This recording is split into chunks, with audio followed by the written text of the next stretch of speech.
Hi welcome to our channel. ప్రస్తుతం మనతో పాటు దాము బాలాజీ గారు సీనియర్ జర్నలిస్ట్ ఉన్నారు. వారితో ఒకసారి మాట్లాడదాం. సార్ నమస్కారం సార్. నమస్తే. సార్ ఆంధ్రప్రదేశ్‌లో మంత్రుల పనితీరు ఏ విధంగా ఉంది అన్న దాని పట్ల చంద్రబాబు నాయుడు గారు ర్యాంకుల లిస్టు రిలీజ్ చేశారు సార్. అందులో మరి దీనిపైన వైసీపీ నుంచి కాస్త విమర్శలు కూడా వినిపిస్తున్నాయి. అంటే ర్యాంకుల రాజకీయం నడుస్తుందన్నట్టుగా. మరి ఈ ర్యాంకులు ఏ విధంగా ఉన్నాయి? మీరేం చెప్తారు సార్ దీనిపైన? మామూలుగా చంద్రబాబు ఎప్పుడు కూడా పని విధానాన్ని అంచనా వేయడానికి రకరకాల పద్ధతులు ఎంచుకుంటారు. మామూలుగా కూడా అన్ని పొలిటికల్ పార్టీలు కూడా అధికారంలో ఉన్నప్పుడు తమ ఎమ్మెల్యేల పనితీరు, ఎంపీల పనితీరు, మంత్రుల పనితీరుని అసెస్ చేయడానికి ట్రై చేస్తుంటారు. ఇంతకుముందు అయితే ఐపాక్ వాళ్ళు ఈ పని చేసేవాళ్ళు. ఇప్పుడు చంద్రబాబు ప్రత్యేకంగా పుల్లట అని ఒక అతను ఏదో ఉన్నాడు. ఆయన పోస్టులు పెడుతుంటాడు. అలాంటి వాళ్ళని కొంతమందిని పెట్టి ఈ పని విధానాన్ని అంచనా వేయడం అనేది చేస్తున్నారు. బట్ ఇప్పుడు అవన్నీ ఆ క్రైటీరియా బయట పెట్టలేదు. ఇప్పుడు ఓన్లీ ఒకే ఒక క్రైటీరియా మీద ర్యాంకులు ఇచ్చాడు చంద్రబాబు. ఆ క్రైటీరియా ఏంటంటే ఫైళ్ళు వేగంగా ఏ మంత్రి చేస్తున్నాడు, అంటే ఫైళ్ళని క్లియర్ చేసే స్పీడ్ అనేది మాత్రమే తీసుకున్నారు తప్ప మిగతా శాఖల్లో సంక్షేమానికి సంబంధించి కానీ, ఆ శాఖల్లో ఎఫిషియన్సీ కానీ, ఆ శాఖల్లో వాళ్ళు పెట్టుబడులు తీసుకురావడం కానీ, వాటిని అభివృద్ధి చేయడం కానీ, ఈ క్రైటీరియా అనేది ఎక్కడా లేదు. ఓన్లీ ఫైళ్ళని త్వరగా మూవ్ చేస్తున్నారా లేదా అన్న క్రైటీరియా మాత్రమే తీసుకొని చంద్రబాబు బయటపెట్టాడు. ఇప్పుడు దీంట్లో ప్రధానంగా మనకు కనబడేది ఏంటంటే, అన్నిటికంటే ఇది ఎందుకు ఇంట్రెస్టింగ్గా ఉందంటే, చంద్రబాబు, లోకేష్, పవన్ కళ్యాణ్ ఈ ముగ్గురు ఏ ప్లేస్లో ఉన్నారనేది అందరికీ ఇంట్రెస్ట్ ఉంటుంది. సో ఇది చూసుకున్నప్పుడు చంద్రబాబు 6వ ప్లేస్లో, లోకేష్ 8వ ప్లేస్లో, పవన్ కళ్యాణ్ 10వ ప్లేస్లో ఉన్నాడు. ఇది అందరికి షాక్ అయింది. ఎందుకంటే పవన్ కళ్యాణ్ని కంట్రోల్ చేయడానికే ఇది పెట్టారా, పవన్ కళ్యాణ్ 10వ ప్లేస్లో ఉన్నాడంటే ఆయన చాలా పూర్ పెర్ఫార్మెన్స్ అనే కదా అర్థం. పవన్ కళ్యాణ్ ఏమో ఒక పక్క నేను గొప్పలు చెప్పుకుంటాడు, ఈ ప్రభుత్వంలో లోపాల గురించి మాట్లాడతాడు. అలాంటి పవన్ కళ్యాణ్ తన మంత్రిత్వ శాఖల మీద ఫోకస్ చేసి ఫైల్స్ క్లియర్ చేయకుండా వేరే మంత్రిత్వ శాఖల్లో ఉన్న ప్రాబ్లమ్స్ మీద పవన్ కళ్యాణ్ మాట్లాడుతున్నాడు అన్న ఒక నెరేటివ్ని బిల్డప్ చేయడానికే ఇది చేశారు అని తెలుగుదేశం వాళ్ళే ఇందులో ఫస్ట్ ర్యాంకు, సెకండ్ ర్యాంకు తప్ప, లాస్ట్ ర్యాంక్ తప్ప మిగతావన్నీ అబద్ధమని వాళ్లే పోస్టులు పెడుతున్నారు. కొంతమంది తెలుగుదేశాన్ని సపోర్ట్ చేసేవాళ్ళు ఈ సర్వేలో పాల్గొన్న వాళ్ళు కూడా ఏం పెడుతున్నారంటే, ఇందాక కూడా నేను ఒక పోస్ట్ చూశాను. ఈ సర్వేలో పాల్గొన్న ఒక అతను పోస్ట్, అతనేమంటే ఫస్ట్ ర్యాంకు, లాస్ట్ ర్యాంకు మాత్రమే కరెక్టు, మిగతావన్నీ అని పెట్టి సైలెంట్ అయ్యాడు. అంటే మిగతావన్నీ కరెక్ట్ కాదనే కదా అర్థం. సో ఓవరాల్గా తీసుకుంటే ఫస్ట్ ఎన్ఎండి ఫరూక్ మంత్రి, ఆయన చాలా స్పీడ్గా ఫైల్స్ కవర్ చేస్తున్నాడు. సెకండ్ కందుల దుర్గేష్ జనసేన, అతను సెకండు. థర్డ్ కొండపల్లి శ్రీనివాస్. 4 నాదెండ్ల మనోహర్. అంటే జనసేనలో ముగ్గురు ఉంటే కందుల దుర్గేష్ ఏమో సెకండ్ ప్లేస్లో ఉన్నాడు, నాదెండ్ల ఏమో 4th ప్లేస్లో ఉన్నాడు, పవన్ కళ్యాణ్ ఏమో 10th ప్లేస్లో ఉన్నాడు. అంటే తన పార్టీలో మంత్రుల కంటే కూడా తాను వెనకబడి ఉన్నాడు. ఇక 5వది బాల వీరాంజనేయ స్వామి, 5వది. 6వది మనకు తెలుసు లోకేష్, 7వది సత్యకుమారు, తర్వాత 6 చంద్రబాబు, 8 లోకేష్, తర్వాత 9 బి జనార్దన్ రెడ్డి, 10 పవన్ కళ్యాణ్. ఇక అనిత అని తీసుకుంటే ఆమె 19వ ప్లేస్లో ఉంది. సో ఇంకా చాలామంది ఆర్థిక మంత్రి కేశవ్ కానీ వీళ్ళందరూ కూడా చివరిలోనే ఉన్నారు. చివరిలో లాస్ట్ ర్యాంక్ వచ్చి వాసంశెట్టి సుభాష్. ముందు నుంచి కూడా ఇతని పేరు వినిపిస్తుంది, ఇతను తీసేస్తారని కూడా ఆ మధ్య వార్తలు వచ్చాయి. మేబీ ఈ ర్యాంకులు ప్రకటించడం ద్వారా మంత్రుల్ని ఎవరోని తీసేయాలని కన్విన్స్ చేయడం కోసం కూడా చంద్రబాబు చేసి ఉండొచ్చు. అంటే రేపొద్దున కొంతమందిని తీసేయాలని ఉంది, ఆ తీసేయడానికి ముందు గ్రౌండ్ ప్రిపేర్ చేయడానికి కూడా ఈ ర్యాంకులు పెట్టి ఉండొచ్చు.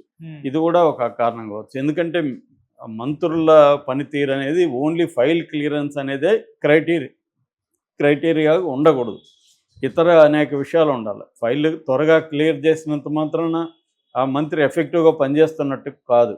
అది వన్ ఆఫ్ ద ఐటమ్స్, అంత తప్ప one of the factors of his performance, performance తప్ప అదే మొత్తం కాదు. కానీ ఇక్కడ చంద్రబాబు దాన్ని బేస్ చేసుకొని ఇలా అనౌన్స్ చేయడం అనేది ఇదొక గేమ్ లాంటిది. దీన్ని కావాలని డైవర్ట్ చేయడానికి ఏదో ఒకటి చంద్రబాబు చేస్తున్నాడు. అసలు విషయాలను పక్కన పెట్టి ఇంకేదో చర్చకి లేవదీయడానికి పవన్ కళ్యాణ్ ఏదో ఒకటి అనడం, లేకపోతే పవన్ కళ్యాణ్ చుట్టూ నడపడం, ఇవన్నీ కూడా డైవర్ట్ చేయడానికి ఈయన ఇచ్చిన సూపర్ 6 హామీలు ఏవి నెరవేరలేదు. పవన్ కళ్యాణ్ నేను హామీ, నేను నా ఈ సూపర్ 6ని మీరు డౌన్లోడ్ చేసుకోండి, పెట్టుకోండి, నన్ను అడగండి, దానికి సంబంధించి నేను హామీని చెప్తున్న వీడియోలను కూడా ఇప్పుడు వైసీపీ వాళ్ళు వైరల్ చేస్తున్నారు. ఇప్పుడేమో నేను చాలాసార్లు చెప్పాను, పవన్ కళ్యాణ్ ఈ ప్రభుత్వంలోనే అనేక లోపాల గురించి, తనకు ఉపయోగపడే లోపాల గురించి మాత్రం మాట్లాడతాడు కానీ ప్రజలకు ఉపయోగపడే లోపాల గురించి ఇప్పటివరకు ఆయన ఎక్కడా మాట్లాడట్లేదు. అనేక ప్రజల మీద, స్త్రీల మీద అనేకమైన అత్యాచారాలు, దారుణాలు దళితుల మీద జరిగినప్పుడు కూడా ఆయన ఎక్కడా బయటికి రావట్లేదు, మాట్లాడట్లేదు. అట్లాగే జనసేన మీద తెలుగుదేశం దాడులు జరిగినప్పుడు కూడా సైలెంట్గా ఉన్నాడు. అట్లాగే జన సైనికులు ప్రజల మీద దాడులు కానీ ఇతర పార్టీ మీద దాడులు చేసినప్పుడు మాట్లాడట్లేదు. అట్లాగే ఈ సూపర్ 6 పథకాలు అమలు చేయకపోవడం వల్ల ఇప్పుడు దాదాపు 9వ నెల నడుస్తుంది. ఈ 9 నెలలుగా ఒక్క పెన్షన్ తప్ప ఇంకేది కూడా అమలు అనేది లేదు. చంద్రబాబు ఓపెన్గానే చెప్పేశారు డబ్బు లేదని. మరి ఈ డబ్బు లేదనే విషయం మీకు ముందు తెలియదా? ఆల్రెడీ మరి 1,45,000 కోట్లు ఒక 9 నెలల్లోనే అప్పు చేస్తే ఈ డబ్బులంతా ఏమైందని ఇవాళ వైసీపీ వాళ్ళు అడుగుతున్నారు. అందులో లాజిక్ ఉంది ఖచ్చితంగా. ఎందుకంటే ఇది ప్రజలకు సమాధానం చెప్పాలి. మరి అలాంటప్పుడు ఎందుకు హామీలు ఇచ్చారనేది చెప్పాలి. ఇది ఖచ్చితంగా నెగిటివ్ అవుతుంది. ఈ కూటమి ప్రభుత్వానికి నెగిటివ్ అవుతుంది. అట్లాగే ప్రజలకి ఆ మేరకు నష్టం కూడా జరుగుతుంది. అదే ఇప్పుడు కంపేర్ చేసుకుంటారు. జగన్ ఉంటే మనకి ఇయర్లో ఇంత వచ్చిండేది అని కంపేర్ చేసుకుంటారు. రైతు భరోసా రాలేదు. స్త్రీలకి సంబంధించి 18 ఏళ్ళు దాటిన ప్రతి మహిళకు 1,500 ఇస్తానన్నారు. గ్యాస్ సిలిండర్ అన్నారు. ఫ్రీ బస్ అన్నారు. తర్వాత ప్రతి బిడ్డకు 15,000 అన్నారు. ఇవేవి కూడా అమలు కావట్లేదు. దీన్ని ప్రశ్నిస్తున్నారు కాబట్టి ఇలాంటి ర్యాంకుల వ్యవహారం అది చూసి మరి దీంట్లో మీకు ఓల్డ్ ప్రభుత్వానికి ఏం ర్యాంక్ వేసుకోవాలో కూడా చెప్పాలి కదా.